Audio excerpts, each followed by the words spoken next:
Music is the most addictive drug in the world.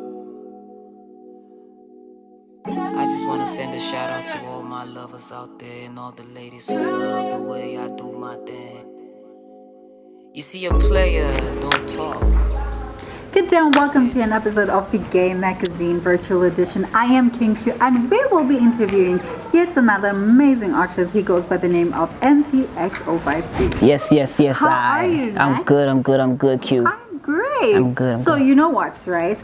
I want to know, right, who Mvxo53 is. Yeah. Let's start from the basics. Like you as a kid, as an 8-year-old. Yeah. You know.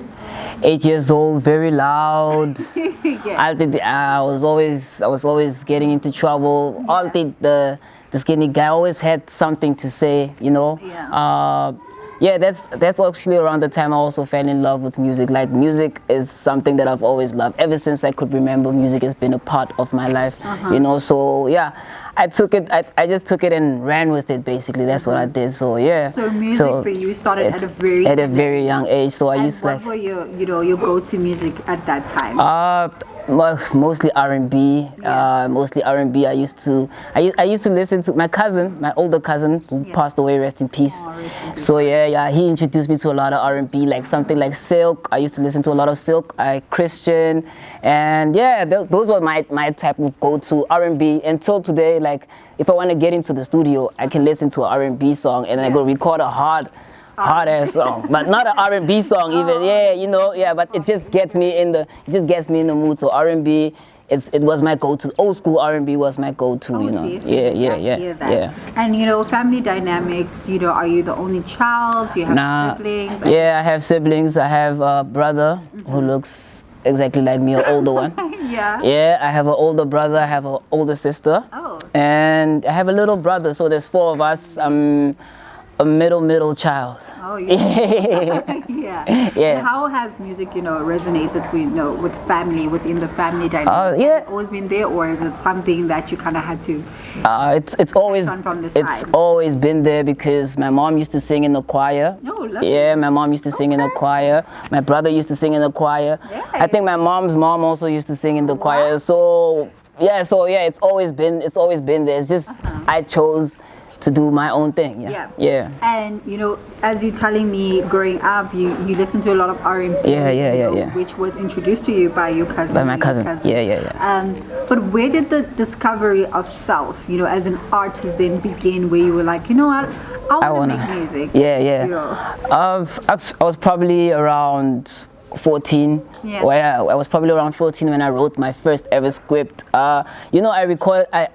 I wrote so many songs before I actually started recording. Yeah. I actually started recording at a very, very late stage, at a very late stage, but I was writing songs and I was doing all that. So, so for it to get to that, I was like around 16. So I was like, why can't I do this? Because it can make me feel good. So I tried it out. I used to write a few hooks and then I record on the cassette, on beats. Yeah. They were already there, and I used the cassette tape and then I record, and I used to hear that, people used to like it, my family would like it. I was like, okay, maybe I can do this too, Yeah. So from there, I just took it from there and too. In terms of influence, right? Yeah. I want to know what or who was your biggest influence at the time, because now you're writing music. You're starting out, trying to figure out, okay, this is what I'm doing now. Yeah. So what or who was your biggest influence at that time while you're writing your music? It was still the old school. I was still with the old school, the R&B, but now I had a lot of favorite hip hop. Yeah. I had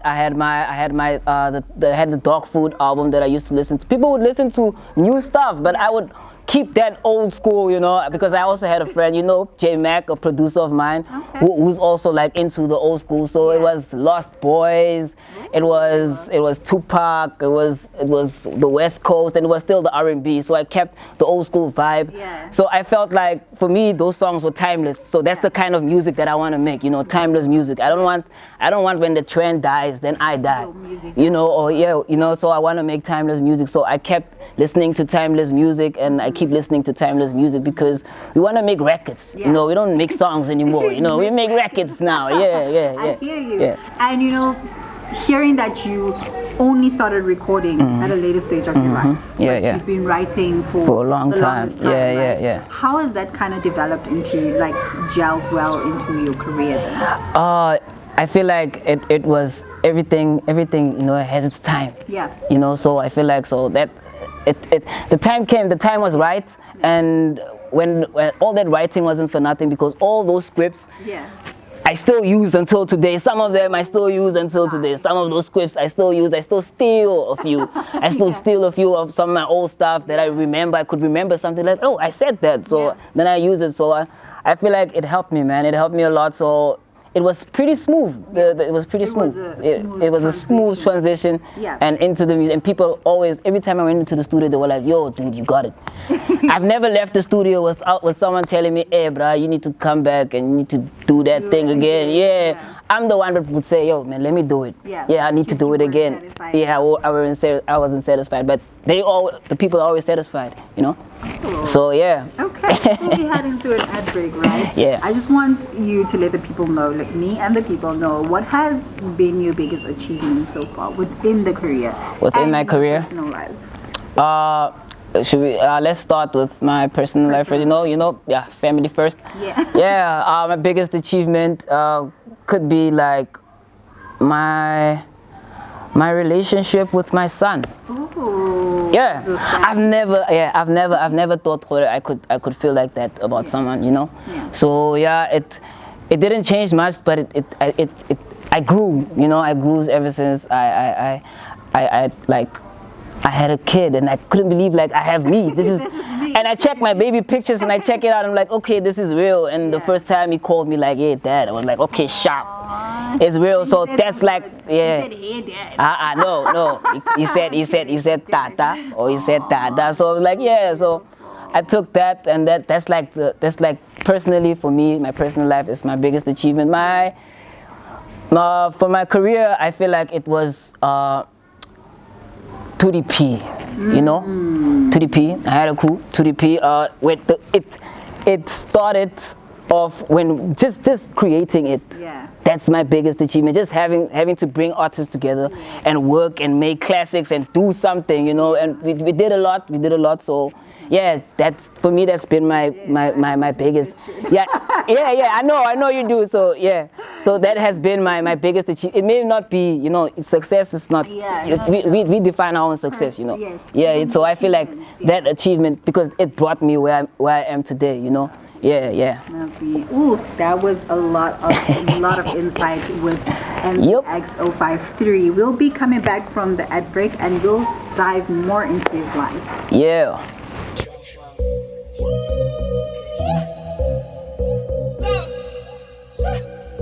Man, I'm on the road to greatness. I'd rather lose my life before I sell my soul. Just to be famous. We always got the juice when my niggas come through. Chill pot, Max space. Chill pot, Max space.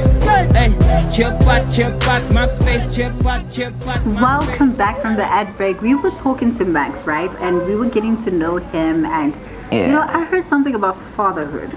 Yeah. And that was your biggest achievement, being a father. So I want to know what that experience is like, being a father. Yeah. I can't explain it. It's like learning on the job. You know, it's like learning on the job, you know. People will always tell you, hey, it's going to be like this, it's going to be like this, but it's not like it's not like how anyone said it would be, you know. So it's like learning on the job, and it's beautiful, man. I can't get enough of it, you know. It's all I want to do, Do you you know. surround most of your, you know, music now around your son, or? Yeah, I do sometimes. Like I would mention my son, because I do put a little bit of myself in my music, you know. And my son is a part of me, so I would put him in my songs, and I would talk about him. I would introduce him to it, you know. When I'm in studio, I can go into the studio with him, because you could understand he's quiet in the studio, you know. That leads me to my next question. Yeah. What I wanted to ask is that, you know, being that you were also, music was also introduced to you by, you know, your elder relative, you know. Do you also, you know, introduce music to your son? Yeah, of course. You know, kids really. Yeah, of course I do. He's always hearing me singing. He's always hearing me singing. He's always hearing me rapping. So whatever we do together, we do it in music. So when we're chilling together, there's music playing. You know, when we do videos, you know, cute little videos, we play a little bit of music, we sing along, you know, and I make him rap some of the things I hear, you know, and then he tries, you know, so yeah, I feel like yeah, I do introduce him, and it's important to me I do that, so he can maybe if he wants to one day, he could get into this and he'll have a little bit of experience, you know. You know, vouch for your son becoming a rapper one day, or if that's what he wants to do, yeah, obviously I'm gonna support 100%, because that's what my parents have done with me, you know. They didn't back down, I'm supporter, they're with me, and so yeah. So why wouldn't I do that with my kid? Music has its up and downs and its crazies right now, being that, you know, a lot of the music now is different from the music we heard back then, and now it's becoming, I feel, more explicit. Do you protect your son from, you know, explicit kind of content, or you know, it's I do. Sometimes, you know, you don't want your kid to be swearing, like maybe crashing, you know, you don't want things like that, so excuse me. So yeah, I do protect him, and I feel like it's important. I should teach him, like at a later stage, I should teach him, like, yo man, about to Barayana, you explain it to him, like this is how they say it, this is how they mean it, you know. You should, context and everything. So yeah, I feel like I should protect him for now, because I don't want him, you know, kids just say things, you know, I don't want him to be swearing at the other kids out there, you know, and then fingers gonna be pointed at us, the parents, you know. So yeah, you know. So yeah, I do. So hopping back into your career, right? What has been your most joyful moments in this career? And your saddest moments? And I want you to start with the joyful moments. Joyful moments. Every studio session, every studio from the 2GP studio sessions. It's always beautiful making a song. You know, always that moment when you're done making a song and you're like, yo, and you repeat it 10 times and you're like, yo, is this me? You know, you know, so like, that's for me, that's like the most beautiful times. And the saddest times is when I was maybe like I didn't have like that much knowledge or that much experience, and that I just had started off, and I wasn't even received. I don't think even nobody heard that song. I don't think you even know that song, you know. So I expected a lot. My expectations were there. So I didn't know. I had no knowledge. So that feeling of disappointment, you know, because I always want to do better, you know. I always want to do better, but I had to snap out of that, because I have to motivate myself in order to just do what I gotta do, you know. So in my career, I wouldn't, like right now, I wouldn't say I have any more sad moments. It was just that sad moment, and that it was pretty painful to realize that, hey bruh, you're not the only one. You're not the only dope one. There are a lot of dope others, you know. So it was like, hey bruh, you need to step up your game, and you hear guys got heavy things happening, and you just got this little thing, and you feel like, you know. So I had to grow out of that. So that was very tough. 2020 was a tough year, because that's when the year when, you know, they threw the COVID chains on us. So how they muzzled us? How did that affect your career in that instance? It didn't, because I kept making music. I kept making music. Performance-wise, there weren't any performances, obviously. So that was actually the down part of it. But we found some silver lining. We had more time to make music. And put a little admin work to it, and you know. So I built my admin during that time. We were building my admin. What you're saying is it allowed you to create a space in a virtual world. More, you know. And we even made a big song that time, you know. And Kimberly. You know, so it was cool. It didn't affect my career as much, but in terms of getting paid for gigs and stuff like that, of course it did affect us, and so And what are the challenges that you face, you know, currently within your career, and before you feel like, you know what, these are the developments that need to be made, where we as artists can move into the spaces where we are comfortable, and, you know, pushing this narrative where we can be comfortable in the space where there's fairness, right? So what are the challenges that you face still in that you know, spectrum? Guys don't want to pay, promoters don't want to pay. So I feel like they owe us. They feel like they owe us, but they feel like we owe them. Yeah. You know. So when you get to a What do club, you mean by they owe you? like because like when you put yourself out there, cute. Like when you put yourself out there, you know, okay, Sharp, my song is playing on radio. I got a couple of streams. Everybody's loving the song. It's receiving. You actually can see, you know. Okay, Sharp, this guy, he probably deserves a booking locally, you know. But they wouldn't book you. They'd come to you as like, hey, bruh, come through, man. We got who coming, and just come through and perform, you know. And like those are the challenges we face. But I see now it's kind of starting to change because people are starting to respect artists more because we have our paperwork right now. Because 2020 made us get our paperwork right. So you can't tell me what. So I have my paperwork, and the biggest challenges we face is like people, when they look at the catalog and when they look, they feel like, okay, Sharp, this guy is from Kimberley, bruh. This man might talk at the exposure. They feel like you need the exposure, but you don't need the exposure, you know. And they feel like, oh, they could pay you with alcohol, but we're not hungry. It's not about. It's not about the alcohol. It's not about the food. Don't pay me with food. Don't pay me. We're not hungry. You know, we're not hungry. We check the paperwork, and niggas don't want to check the paperwork. That's the challenges we facing, and they don't want to pay. So that are the major challenges. Yeah, the major challenges. You know, we need to be paid for our craft so we can be able to make more and even bigger and more beautiful things, you know? Yeah, you know? And what are your fears? What are your fears in life? My fears in life, Music-wise, personal-wise? My fears in life is not, okay, I can't say not achieving because I've set a few goals, I've achieved them.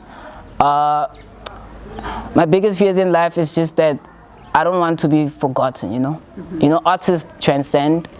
You know, that's my biggest fear. I've always had this thing if I can leave this earth, I don't want to be forgotten. You know, that's my biggest fear. So that's why I feel like, that's why I also make music. You know, because the idea of me being gone and tomorrow you guys are laughing like I was never here. So I want you remember me. Play my song. If my song plays, remember me. Yeah, you know, I don't want to be forgotten. And yeah, I always want to leave my mark, and my biggest fear is not leaving a mark on this earth. Yeah. So what has been, you know, your most important, I don't want to say biggest lesson, important, because there's a difference between a big lesson and a very important lesson. That's very personal to you. Yeah. What has been, you know, your most important lesson within the industry that, you know, felt very dear and very, you know, sentimental to you? The biggest lesson within the industry is like don't focus too much on what the others are doing, and don't project it onto what you are doing. I don't know if you understand. Like if you doing something that you know that few people love it, you know, and you see someone else doing something and a lot of people love it, and you feel like, okay, Sharp, let me like try and do what they're doing. Maybe I'll get some of theirs, or you know. So I feel like sometimes that's where we fail, and that's where we catch a disconnect between the people who really follow us, and that's where we lose them. You understand? So I feel like biggest lesson learned is just do you. You know. I always preach that, you know. That's why I changed my name from Max Payne to Mvxo53, because what's more authentic and what's more original than the 053? You understand? So you have to keep it original, and that's the biggest lesson I've ever learned. Like, keep it original, outdate, and do you. From all of your experiences, from all the challenges you've faced, from all the hype, the studio moments, the joyful, the saddest times, and all of that, how has that shaped you in being Mvxo53 today, that we see the polished that we see with me? I'm still growing here. I'm still growing. You're still gonna see me. I'm still gonna be shining. It has shaped me. I feel like, the challenges make me. You know, the challenges make me, and I'm proud of that. I always say this on my songs. I don't know if anyone is listening. The struggles I come from, I'm very proud of them. You know, I'm very proud of the struggles I come from. They make me who I am, and like, I can think for others now. I understand, like, okay, Sharp, that guy is an artist too. I can understand what he's going through, or you know, he probably might have this kind of insecurity, you know. So I can respect, I can have proper relationships with people, with other artists, without me thinking, okay, Sharp, this one probably doesn't like me, or things like that. So I feel like all those struggles I faced and all that, and in my life, and I don't want to touch on some other things because so with music wise for me it's just how it is, man. I don't wanna stray too much into other things. No, but it's a comfortable space. Yeah, I understand that. I understand. We want to know Max, Yeah. the stripped down version. Yeah, so yeah, the struggles make me who I am. The struggles are I wear it on my sleeve. It's on my songs. Yeah. I always preach it, and we are all struggling, and we do it for the people that don't have a voice. I didn't have a voice, I was those people, at some point. So music made it possible for amongst the people. I can also be recognized walking down the street. Hey, man. Priorities. My main priorities. My main priorities is my kid. Ooh. My kid is my main priority. It's my kid and making this music and hustling any way I can to just be able to take care of my kid. Lovely. Before we head into the second ad break, right? Yeah. I just want to know, we've been speaking about music. Yeah, That's it. music. That's you that represents Mvxo53. Yeah, that's but what's what up. other trends or other, hobbies do you said, dive into besides music? Besides music? Yeah. Videography. Yeah. Yeah, okay, that has something to do with music. Yeah. Videography. Like sometimes I draw. Yeah, sometimes I draw when I'm like chilling, when I want to clear my mind. Like I would draw. I can draw pretty good, eh? Oh, yeah, I can draw, but I'm not good with graphics. But I know I could always draw. Yeah. So sometimes I would draw. That's one of the things I do. I enjoy reading. I write stories too, small stories, that little stories, small stories, yeah. Stories I want to read to my kid also, yeah, So I do that. So those are the things I do, like besides making music, because when I'm writing a story, it's a story straight. Yeah, it's not making a music. It's not gonna go on a beat. It's not gonna go on my album. That's it. No one is gonna hear it. No one is gonna know that story, So that's me personally. That's what I do. It's one of my personal hobbies. Amazing, Yeah. amazing. We're about to head into the second ad break, but we'll be back with the last segment, listening to how Max, right? We want to know just a little bit more about his life. How Max tells us, some juicy things. I think I'm going to turn on you with this one. Yeah. We'll be back. Shout out my nigga Bang Bang. Was squatting at the slang. I get the lack of think it's installed nippy lang. She wanna get me way, but I'm not thing. Mama, where you at? See the one my gang. Offended says I got the gangbang. Bad pussy, she in love with the gangman. We snatch a thotty, so be careful where we landing. 1, 2, jiggy, rimo shaking. 3, 4, jiggy, rimo benzing. Jana south of plane, no last rimo zimbing. Welcome back from the ad break. There's this burning question I've been Hey, what burning? Is it burning now? Mvxo53. Is it gonna burn me? I don't know, because you've been talking so much positively about yourself, and it's just positivity. Yeah. I want to know, how well do you handle rejection? Rejection, yeah, I take it like a boss. Yeah, I've been rejected a couple of times. Give my friend zone move. Yeah, I'm good. I'm good with relationship vibes, friend. No. Like I get rejected, I'm not that type of when the girl rejects you, like what's heck, Sometimes you can meet a girl you like and you guys are friends. Yeah. And then you like the girl, but you guys are friends. She's your friend. She sees you as your friend. And when I was striker, and then she doesn't feel the same, and then you feel like screw it. For me it doesn't work like that. Maturity level. Yeah, it's like okay, sharp, but we can still hang though. At least what easy. Yeah. At least now it's out of the way, it's out there, So I wouldn't feel that bad about it as time goes on, You get over it, and that way you even heal even faster, and you actually become friends, and maybe she might even end up liking you. Tables turn, and then you know how things go. But rejection in terms of your career, then how okay. When they like, no, we don't feel like we want you in our shows, or we don't feel like. Yeah, man, it's cool, Sometimes it's not just it's not for you. Yeah. If it's not your time, it's not your time. If it's not for you, it's not for you. There'll always be something else. Yeah. There'll always be something else. There's always an opportunity around every corner. That's what I always tell people. Yeah. Like, don't give up. When someone tells you, hey, man, no, bruh. Like, there's always an opportunity. If you keep following your dreams, if you keep moving towards your dreams, the opportunity, your goals are right around the corner. If you have that mentality, you're gonna get there, So don't sleep on yourself. Your goals are right there. Yeah. Go, go. Do you believe in creating opportunities for yourself? Yeah. Yeah. I definitely do, because I talk to a lot of people about about venturing into things like I'm talking about 2020. Yeah. Already 2022. I mean, I'm already talking about 2022 with people I'm in contact with, talking about projects that 2022, you know. Yeah. So I'm creating opportunities for myself outside of Kimberley that way. So I don't know if that's how you were posing the question, but via my career, I do believe in creating opportunities for myself, you know, putting myself on the stage, doing an event, getting myself out there, you know. Yeah, so I do So how do believe. you relate? How would you say you relate, right, to the generation currently, you know, because I feel with every other generation, there's just like a slight disconnect where they have their ways about things, and you're a millennial, so you listen to old school type of music and you listen to new type of music. Yeah, I listen to everything. Do you understand? Where now they would probably, yes, there are many that would listen to old school type of music, but you would play a song and they wouldn't relate and be like, what is this? Yeah, they don't understand. How do you feel you as Mvxo53, you know, interject, you know, that line between you and the Gen Zs?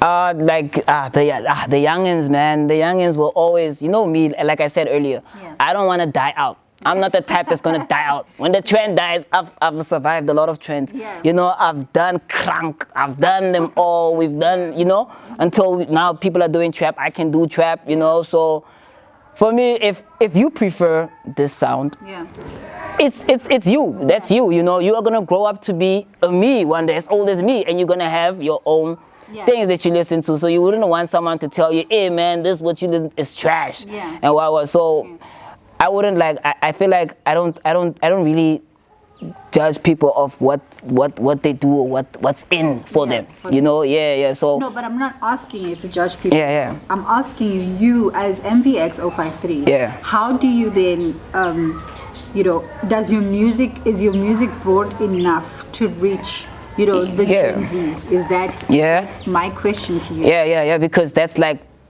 my, I could say like that's 60% of my following, you know.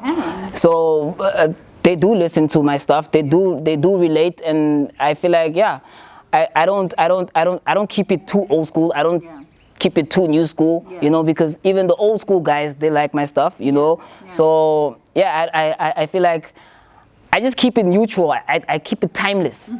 It doesn't have a time. It will always be there. You know. That's why the beat and the style and the way I go into it, it always has this. I try to make it timeless. You've told me about a spectrum of things you can do. You like, you know, trends. You've come from trends. You've outlived trends. Going into trends. And, you know, I'm so still. I want to know, right, based on you as a hip hop artist, you identify as an hip hop artist. Is that the only genre that you know?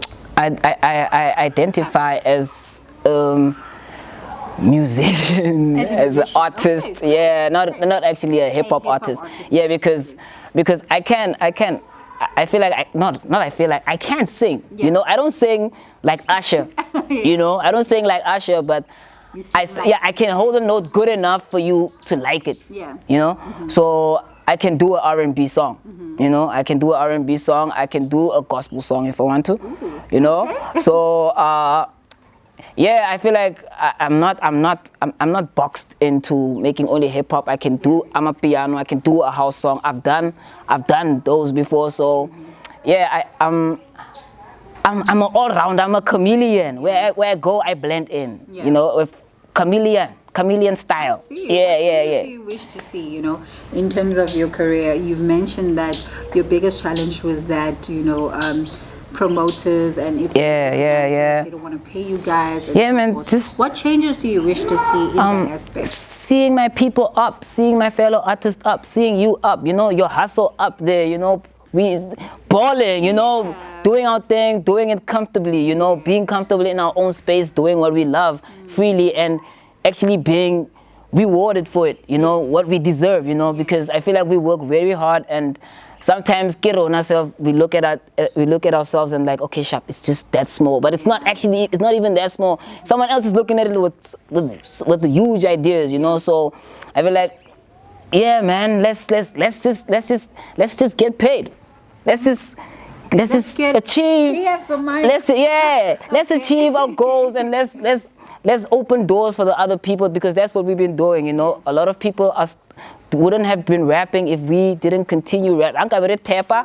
A lot of people wouldn't be making music today, you know. So we had to do it, and let's just keep doing it. All right, before I wrap up the segment, right, I want you to look into that camera. Yeah. I want you to tell everybody, including myself, where to get you on social media, and yeah, let's go. Yo, my name is Mvxo53. Catch me on Facebook at Mvxo53, Instagram at Mvxo53. Yo, just Google me. Mvxo53, baby. We got another Google. That's what's up. Thank you so much for joining us today, but we'll be in touch with you with another amazing episode from an entrepreneur. Pardon me, but we'll be back. Stay tuned.